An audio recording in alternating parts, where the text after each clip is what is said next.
بسم اللہ الرحمن الرحیم۔ السلام علیکم ویورز۔ عقیدہ ختم نبوت پر کامل یقین ایمان کا معراج ہے۔ ہمارے اسلاف و اکابرین نے اس عقیدے کے تحفظ اور تحفظ ناموس رسالت کے لیے لازوال قربانیاں دی ہیں۔ 7 ستمبر 1974 کو پاکستان کی قومی اسمبلی نے ایک تاریخی فیصلہ کیا جس میں منکرین ختم نبوت اور رسالت کو غیر مسلم اقلیت قرار دے دیا گیا۔ آج اس فیصلے کو 50 سال ہونے کو آ گئے ہیں۔ میں آپ کو بتاتی ہوں کہ یہ جو عقیدہ ختم نبوت ہے اس کے تحفظ کے لیے ہماری قومی اسمبلی میں کیا فیصلہ ہوا اور تحریک ختم نبوت 1974 کا آغاز کیسے ہوا تھا۔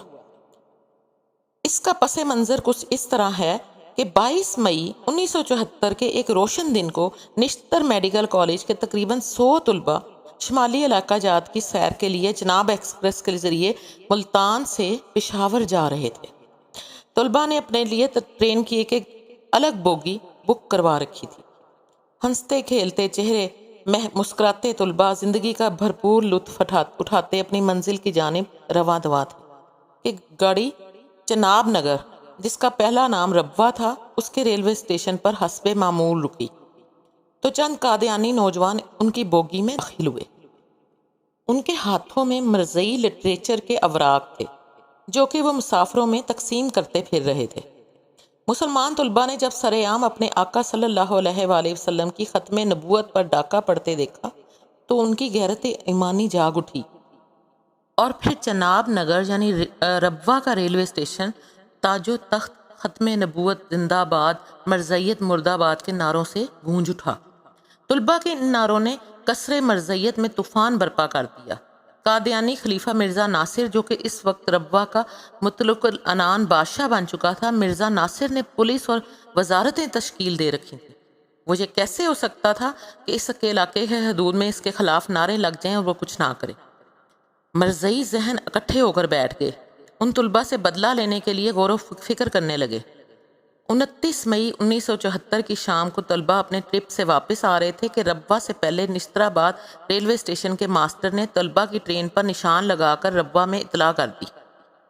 جو ہی ٹرین ربوہ کے اسٹیشن میں داخل ہوئی، وہاں ایک ہنگامہ بپا تھا۔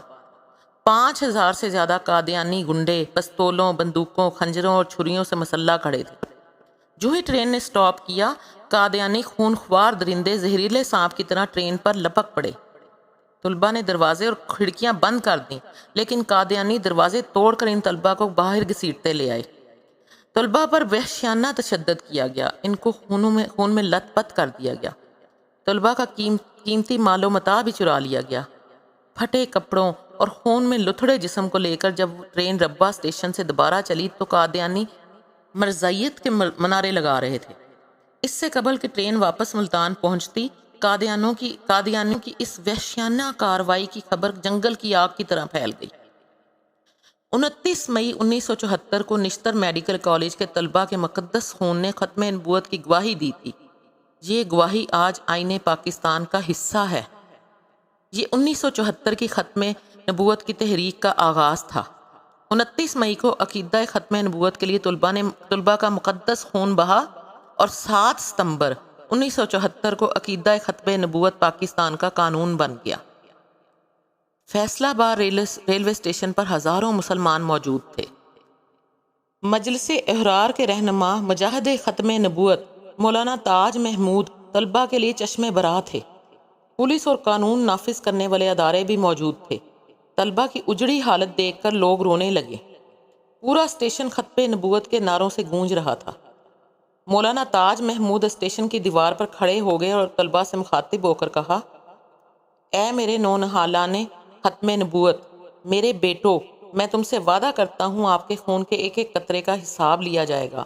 آپ حضرات اطمینان رکھیں، انشاءاللہ آپ کے خون کے قطرے قادیانیت کی موت کے پروانے لکھیں گے۔ طلباء فیصلہ آباد سے روانہ ہو گئے۔ جہاں بھی ٹرین رکتی، ہزاروں فدائیان ختم نبوت ان طلباء کے استقبال کے لیے موجود ہوتے۔ ملتان میں بھی مجلس علماء کے اکابر موجود تھے۔ اخبارات کے نمائندوں نے جب مولانا تاج محمود سے آئندہ کا لائحہ عمل پوچھا تو مولانا نے کہا، شام کو 5 بجے الخیام ہوٹل میں پریس کانفرنس میں اعلان کریں گے۔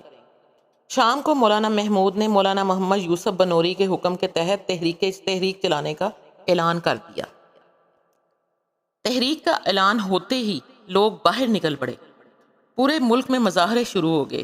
طلباء، اساتذہ، بزرگ سب کے سب اس تحریک میں شامل تھے۔ قادیانیوں کا پورے ملک میں سوشل بائیکاٹ کر دیا گیا۔ کوئی مسلمان قادیانی دکاندار سے کچھ نہ خریدتا، نہ کسی قادیانی کو کچھ بیچتا تھا۔ پورے ملک میں قادیانیوں پر زمین تنگ ہو گئی۔ مظاہرین اور پولیس میں جھڑپیں شروع ہو گئیں، گرفتاریاں شروع کر دی گئیں۔ مساجد میں آنسو گیس کے شیل مارے گئے۔ فدائیان نے ختم نبوت کو بھیڑ بکریوں کی طرح دھکیل کر کنٹینروں اور ٹرکوں میں بھر کر جیل پہنچایا گیا۔ احتجاج میں دن بدن شدت آتی جا رہی تھی۔ آغا شورش کاشمیری کی تحریک پر مولانا محمد یوسف بنوری کو مجلس عمل کا مرکزی کنوینر مقرر کر دیا گیا۔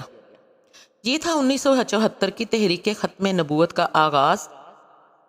اب میں آپ کو اس تحریک کے مختلف جو واقعات پیش آئے اس تحریک میں، اس کو ڈیٹ وائز آپ کو بتاتی ہوں، کہ تاریخ وار آپ کو بتاتی ہوں کہ کس طرح یہ واقعات پیش آئے۔ 22 مئی 1974 کو طلباء کے وفد کی چناب نگر ربوہ اسٹیشن پر قادیانیوں سے تو تکار ہوئی۔ 29 مئی 1974 کو بدلہ لینے کے لیے قادیانیوں نے چناب نگر ربوہ اسٹیشن پر طلباء پر قاتلانہ اور صفاقانہ حملہ کیا۔ 30 مئی 1974 کو لاہور اور دیگر شہروں میں ہڑتال ہوئی۔ 31 مئی 1974 کو اس سانحے کی تحقیقات کے لیے سمدانی ٹربیونل کا قیام عمل میں آیا۔ 3 جون 1974 کو مجلس عمل کا پہلا اجلاس راولپنڈی میں منعقد ہوا۔ 9 جون 1974 کو مجلس عمل کا کنوینر لاہور میں مولانا سید محمد یوسف بنوری کو مقرر کیا گیا۔ 13 جون 1974 کو وزیر اعظم نے نشری تقریر میں بحث کے بعد مسئلہ قومی اسمبلی کے سپرد کرنے کا اعلان کیا۔ 14 جون 1974 کو ملک گیر ہڑتال ہوئی۔ 16 جون 1974 کو مجلس عمل کا فیصلہ آباد میں اجلاس ہوا، جس میں حضرت بنوری کو امیر اور مولانا محمود رضوی کو سیکریٹری منتخب کیا گیا۔ 30 جون 1974 کو قومی اسمبلی میں ایک متفقہ قرارداد پیش ہوئی، جس پر غور کے لیے پوری قومی اسمبلی کو خصوصی کمیٹی میں تبدیل کر دیا گیا۔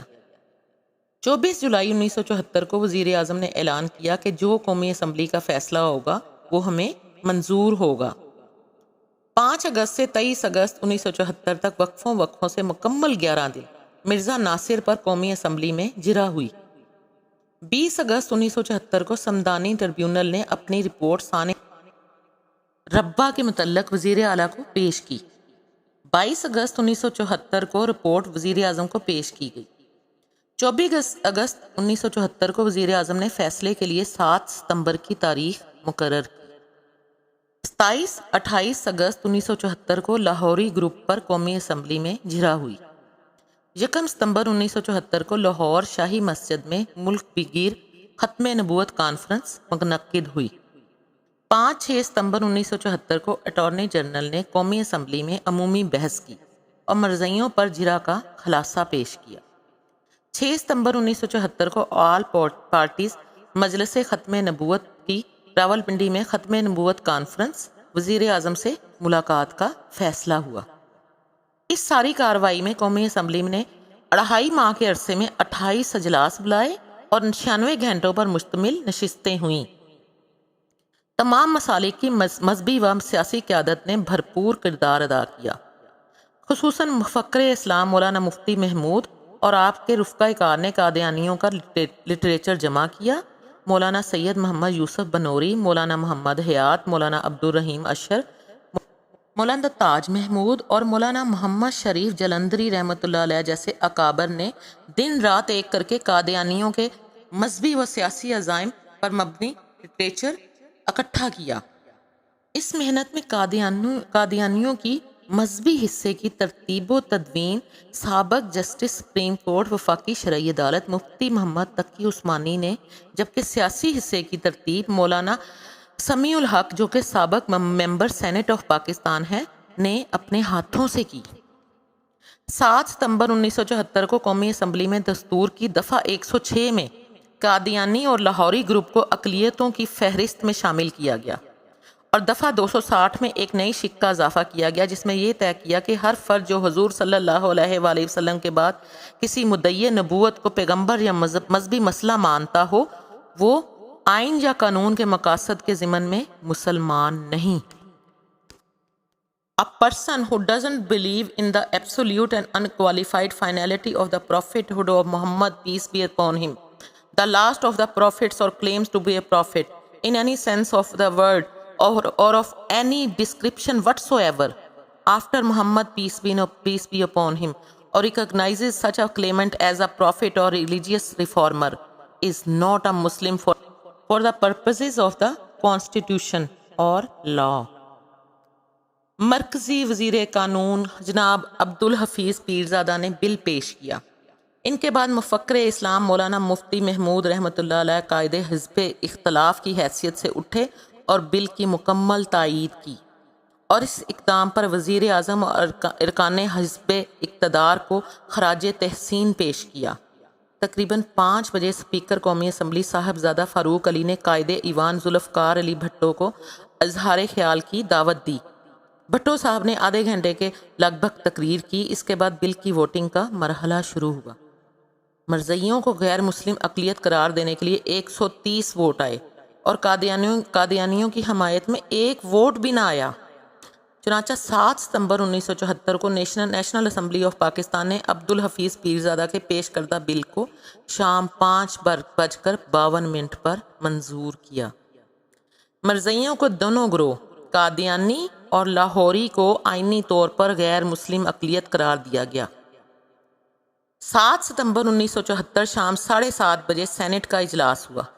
مرکزی وزیر قانون جناب عبدالحفیظ پیرزادہ نے قومی اسمبلی کا منظور شدہ بل سینٹ میں پیش کیا۔ ایوان میں 2 بار رائے شماری ہوئی۔ قومی اسمبلی کی طرح سینٹ میں بھی سارے ووٹ مرزائیوں کے خلاف آئے اور 1 ووٹ بھی ان کے حق میں نہ آیا۔ بالآخر 7 ستمبر 1974 کو رات 8 بجے ریڈیو پاکستان نے یہ خبر نشر کی کہ مرزائیوں کو قومی اسمبلی اور سینٹ نے متفقہ طور پر غیر مسلم اقلیت قرار دے دیا ہے۔ 7 ستمبر 1974 کو قومی اسمبلی نے فیصلے کا اعلان کیا کہ مرزا قادیانی کے ماننے والے ہر 2 گروپ غیر مسلم ہیں۔ 90 روز کی شب و روز مسلسل محنت اور کاوش کے بعد جناب ذوالفقار علی بھٹو کے عہدے اقتدار میں متفقہ طور پر 7 ستمبر 1974 کو نیشنل اسمبلی آف پاکستان نے عبدالحفیظ پیرزادہ کی پیش کردہ قرارداد کو شام 5:52 پر منظور کیا۔ مرزائیوں کے دونوں گروہ قادیانی اور لاہوری کو آئینی طور پر غیر مسلم اقلیت قرار دیا گیا۔ قادیانیت کے کفر کا اعلان ہوتے ہی پوری امت مسلمہ جھوم اٹھی۔ اراکین اسمبلی گلے مل رہے تھے۔ اکابرین کی آنکھوں میں خوشی کے مارے آنسو رواں تھے اور وہ سجدوں میں پڑے رب کا شکر ادا کر رہے تھے۔ ہر دل جھوم اٹھا، ہر دماغ مہک اٹھا۔ گلیاں، بازار، شہر تاج و تخت ختم نبوت زندہ باد کے نعرے لگا رہے تھے۔ فرتے جذبات سے لوگوں کی آنکھوں سے آنسو رواں تھے۔ مجاہدین ختم نبوت کی قبروں پر پھول چڑھائے جا رہے تھے۔ 1953 کے 10,000 شہداء کا خون رنگ لے آیا تھا۔ وہ جنہوں نے سنگینوں پر چڑھ کر ختم نبوت کے نعرے لگائے تھے، وہ جنہیں پابند سلاسل کیا گیا، وہ مجاہدین جنہوں نے اپنے شباب کے جوان خون کو سرکار دو عالم صلی اللہ علیہ وآلہ وسلم کی عزت و ناموس پر قربان کر دیا، جنہوں نے اپنے خون سے سڑکوں کو لال کر دیا تھا، جنہیں گھسیٹا گیا، مارا گیا، آج ان کی روحیں مسکرا رہی تھیں۔ آئیے ہم عزم کرتے ہیں کہ ہم اپنی زندگیاں خطبہ نبوت کے تحفظ میں گزار دیں گے۔ ہم دنیا کے ہر ملک سے منوائیں گے کہ قادیانیت کا اسلام سے کوئی تعلق اور واسطہ نہیں ہے۔ آئیے عہد کرتے ہیں کہ ہم پاکستان میں قانون ختم نبوت کی حفاظت کے لیے ہر ممکن کوشش کریں گے، لیکن اس قانون کو تبدیل نہیں کرنے دیں گے انشاءاللہ تعالی۔ اس قانون کو پاس کروانے کے لیے مسلمانوں نے اس فتنے کا ڈٹ کر مقابلہ کیا تھا، جس کے نتیجے میں بالآخر پاکستان میں انہیں آئینی طور پر کافر قرار دیا گیا تھا، اور 1891 سے لے کر 1974 تک ایک تحریک تھی، یعنی کہ برصغیر کے مسلمان سارے اس تحریک میں شامل تھے۔ یہ عقیدہ کہ سلسلہ نبوت اور رسالت سیدنا محمد صلی اللہ علیہ وآلہ وسلم پر ختم ہو چکا ہے اور آپ صلی اللہ علیہ وآلہ وسلم کے بعد کوئی نبی نہیں آئے گا، یہ عقیدہ مسلمانوں کا بنیادی ترین عقیدہ ہے، یہ اسلام کا بنیادی عقیدہ ہے جسے تسلیم کیے بغیر کوئی شخص مسلمان نہیں ہو سکتا۔ آج 7 ستمبر کو ملک بھر میں یوم تحفظ ختم نبوت، عقیدت و احترام اور دنیا میں بڑھتے اسلامی فوبیا کے تناظر میں پیارے نبی آخر الزماں حضرت محمد مصطفیٰ صلی اللہ علیہ وآلہ وسلم کی حرمت پر کٹ مرنے کے جذبے کے ساتھ منا رہے ہیں۔ اللہ تعالی ہم سب کا ایمان سلامت رکھے اور فتنہ قادیانیت سے وابستہ برگشتہ لوگ راہ ہدایت اختیار کر کے اپنی عاقبت سنوارنے کے قابل ہوں۔ آج الحادی قوتوں کی ایما پر جس طرح دنیا میں اسلامو فوبیا کو فروغ دیا جا رہا ہے اور اظہار رائے کی آزادی کی آڑ میں توہین رسالت، توہین قرآن اور شاعر اسلامی کی بے حرمتی کا کلچر فروغ دیا جا رہا ہے اور ملک و ملت کے بدخواہ عناصر بھی اس کلچر کا حصہ بن رہے ہیں، اس کے پیش نظر آج یوم تحفظ ختم نبوت زیادہ جوش و جذبے سے منانے کی ضرورت ہے تاکہ الحادی قوتوں کو اتحاد امت کا ٹھوس پیغام ملے۔ اللہ تعالی ہمارا ایمان اور ختم نبوت صلی اللہ علیہ وآلہ وسلم پر ہمارا اٹل عقیدہ سلامت تا قیامت رکھے، آمین ثم آمین۔ ویڈیو اچھی لگی ہو تو اسے لائک کر دیجئے گا، اسے اپنے دوست احباب کے ساتھ شیئر کر دیجئے گا، میرے چینل کو سبسکرائب کر دیجئے گا، دعاؤں میں یاد رکھیے گا، اپنا اور اپنوں کا بہت خیال رکھیے گا۔ جزاک اللہ، اللہ حافظ۔